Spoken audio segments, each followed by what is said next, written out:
À votre sens, dans les questions que vous faites et dans la grille TACT, c'est quoi les ingrédients sous-jacents qui activent le changement? Je reviens un peu en arrière.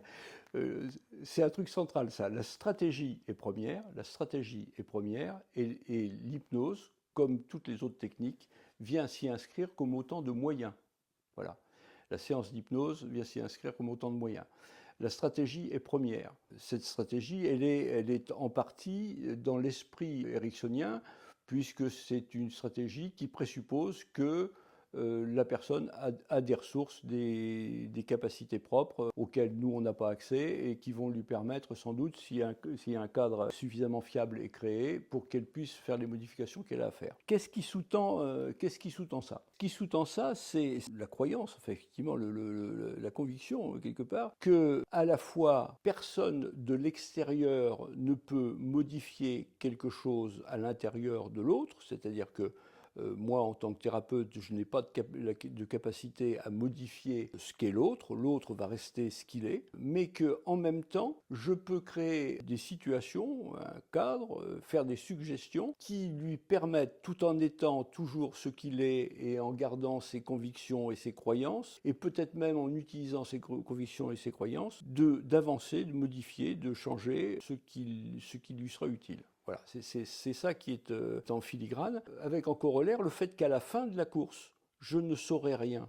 C'est-à-dire qu'à la fin de la course, je serais juste devenu le contraire de ce qu'était le psychiatre qui avait fait X pages pour expliquer que son jeune patient ne pouvait rien faire d'autre que de se pendre. Je serais le contraire de ça, je serais quelqu'un qui constatera que la personne a modifié des trucs, qu'elle a obtenu cette espèce de Graal de la psychothérapie, c'est-à-dire qu'elle aura réussi à obtenir d'être un peu plus contente un peu plus souvent, puisque la définition d'une thérapie réussie, c'est le fait pour la personne d'être un peu plus contente un peu plus souvent. C'est pas le bonheur. Le but de la thérapie, c'est pas le bonheur.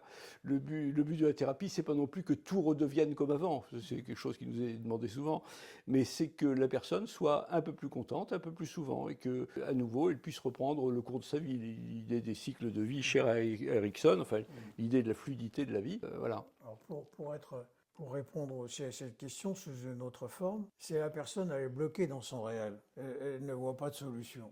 Elle est engluée dans son réel. Donc, on est obligé de passer par l'imaginaire. Donc, on va passer par l'imaginaire, et je dirais de l'imaginaire, on va le rendre réel, on va le rendre objectivable. L'avantage, c'est que le corps ou les réponses somatiques font peu de différence entre le réel et l'imaginaire, puisque c'est toujours notre propre subjectif, notre propre représentation qui compte. Alors, si cette personne peut d'elle-même passer facilement à l'imaginaire, on n'a pas besoin de techniques d'hypnose compliquées, ça va être très simple. Si, par contre, pour elle, c'est plus difficile, on va employer des techniques, par exemple, d'hypnose un peu plus formalisées pour le faire, c'est tout. On va utiliser ce dont on a besoin, des modalités d'hypnose, pour le résultat, pour telle personne, et non pas de faire systématiquement la même chose dès le départ. Oui, Voilà le processus. Repasser, utiliser l'imaginaire, donner cette capacité, comme dit Jacques, elle a des capacités, et ces capacités, c'est son imaginaire, et toute personne a un imaginaire, et pour après le rendre réel, le remettre dans la réalité, et dans le corps. Jacques disait très justement tout à l'heure, la thérapie hypnotique, c'est une thérapie corporelle, on ressent. Et pour moi, c'est très important quand la personne elle ressent, elle se sent pas bien. Enfin, quand elles viennent, généralement, c'est pour un problème qui sont désagréables pour eux. C'est qu'elles ressortent ou qu'elles puissent après, ou venir, ou chez elles, ou autre, à être mieux, comme on disait, à être mieux un peu plus souvent. C'est que sa sensibilité va changer, va trouver quelque chose d'autre.